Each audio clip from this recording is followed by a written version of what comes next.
അന്നക്കര ആലത്തൂർ മേഖലയിൽ കന്നുകാലി മോഷണം വർദ്ധിക്കുന്നതായി പരാതി. തോന്നുകര അനീഷിന്റെ ഉടമസ്ഥതയിലുള്ള 2 പോത്തുകളും ഒരു എരുമയുമാണ് മോഷണം പോയത്. ജൂൺ 5-ന് രാവിലെ പതിവ് പോലെ പാടത്ത് കെട്ടിയ കന്നുകാലികൾക്ക് വൈകിട്ട് തീറ്റ നൽകാനായി എത്തിയപ്പോഴാണ് 2 പോത്തുകളെയും ഒരു എരുമയെയും കാണാതായതായി ശ്രദ്ധയിൽപ്പെട്ടത്. ഇതിനിടെ ജൂൺ 11 രാത്രി മറ്റു വളർത്തുമൃഗങ്ങളെയും മോഷ്ടിക്കാൻ ശ്രമം നടന്നതായി പരാതിയുണ്ട്. രാത്രി അസ്വാഭാവിക ശബ്ദം കേട്ട് വീട്ടുകാർ പുറത്തിറങ്ങിയപ്പോൾ തൊഴുത്തിലുണ്ടായിരുന്ന പോത്തുകളെ കാണാനില്ലായിരുന്നു. തുടർന്ന് നാട്ടുകാരുടെയും പോലീസിന്റെയും സഹായത്തോടെ നടത്തിയ തിരച്ചിലിൽ എലവത്തൂർ ശ്മശാനത്തിന്റെ പിറകുവശത്ത് നിന്ന് മൃഗങ്ങളെ കണ്ടെത്താനായതായി പരാതിയിൽ പറയുന്നു. ഒരു പോത്തിന് ഏകദേശം 1.5 ലക്ഷം രൂപയോളം വില വരുമെന്ന് ഉടമ അനീഷ് പറഞ്ഞു. 2 പോത്തുകളും ഒരു എരുമയും നഷ്ടപ്പെട്ട സംഭവത്തിൽ സാമ്പത്തിക നഷ്ടം ഉണ്ടായതായും അദ്ദേഹം വ്യക്തമാക്കി.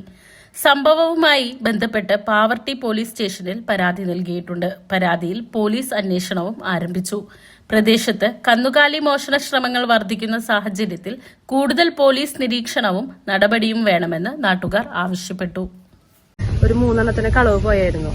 ഒരു 2 പോത്തും ഒരു എരുമയും കൂടിയിട്ടാണ് കളവ് പോയത്. അത് പക്ഷെ അവര് കെട്ടഴിഞ്ഞ് പോയതാന്ന് വിചാരിച്ചത്. പക്ഷെ അവർ അങ്ങനെ അഥവാ പോയിട്ടുണ്ടെങ്കിൽ തന്നെ തിരിച്ചു വരേണ്ടതാണ്. അവരന്നത്തെ രാത്രി വന്നില്ല. പിറ്റേ ദിവസം ഞങ്ങൾക്ക് വീണ്ടും ഞങ്ങൾ ഇവിടെ പരിസരത്തൊക്കെ അന്വേഷിച്ചപ്പോൾ കാണാൻ സാധിച്ചില്ല. അപ്പൊ ഞങ്ങൾ പാവർട്ടി സ്റ്റേഷനിൽ കംപ്ലൈന്റ് കൊടുത്തു. CIക്ക് കംപ്ലൈന്റ് കൊടുത്തിട്ടുണ്ട്. അവര് സാറുമാര് വന്നിട്ട് അന്ന് ഫുള്ള് തെരച്ചിൽ പോലെ നടത്തി. പക്ഷെ അവർക്കും കണ്ടെത്താൻ പറ്റിയില്ല.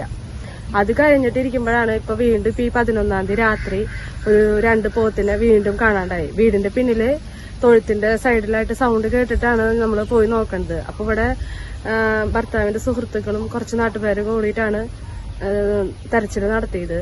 അങ്ങനെ ഇവിടെ അടുത്ത് ഞങ്ങളുടെ വീടിന്റെ അടുത്തൊരു ശ്മശാനുണ്ട്. അതിന്റെ പിന്നീന്ന് ഉപേക്ഷിച്ച നിലയിലാണ് കാണാൻ സാധിച്ചത്.